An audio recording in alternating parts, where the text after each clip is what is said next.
I think that our society is designed to distract you from the fact that you're going to die. Because if you thought really and internalized the fact that you're going to die, you wouldn't pay attention to the meaningless shit that keeps the machine moving. Like, you would just stop buying a lot of what they're selling. I think that we deny death because it's a great mystery. We're terrified of it. And we culturally just reaffirm it over and over by hiding it from people. There is something I will tell you, being a hospital, I think, here's a hot take.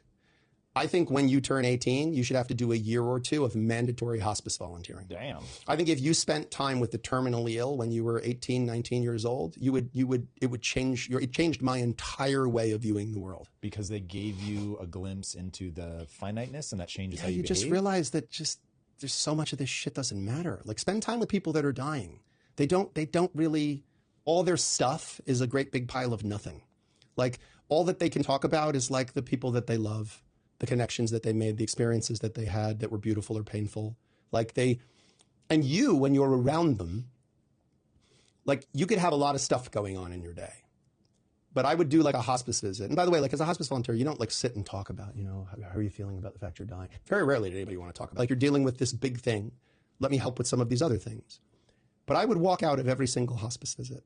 Like, all the other stuff going on in my life right now, I don't have that. Like, I don't have what's going on behind that door right here on the street, just like the street you live on. Like, this is it. This is it. And everything else falls away. All the bullshit falls away. All the things that were so important 5 minutes ago when you got that diagnosis or you got told we can't do anything more. Like, when my mom had her last cancer surgery before she passed away 10 years ago, they had said this is going to be about a 12-hour surgery. And there's going to be a team of surgeons working because there's different spots we have to. So we like tucked in at the waiting room at Sloan Kettering. We're like, okay, we're going to be here a really long time. 20 minutes later, they came in and they said, it's like a bomb went off. Like, the cancer is everywhere. We opened her up. We closed her up. There's nothing we can do. And in that moment, all of the other things that I was stressed about and worried about and all that, the volume was turned so far down on all those things because my mom was going to die. Like, and all that became important was, how can I spend a little more time with her? How can I make sure she knows I love her? How can I savor this wonderful thing, which, by the way, you're dying. Like, Lisa's dying. There is a finite number of times you will kiss your wife. You don't know the number, but it's a number. Like, I'll be able to tell you it someday. Like, there's a finite number, though. Like, and you won't know until you've crossed over it, until you've passed it, that was it. That was the last time. Like, and that, to me, like, if you don't keep that in your line of sight, you're a fool.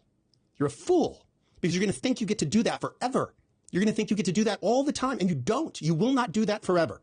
Like, there's a finite number of times, and that's the most beautiful thing in the world. It's what makes that so special, is that it's finite. Like, if it lasted forever, like, to live forever would be a curse. Like, being Dracula is a curse, But the truth is, like, she's alive right now.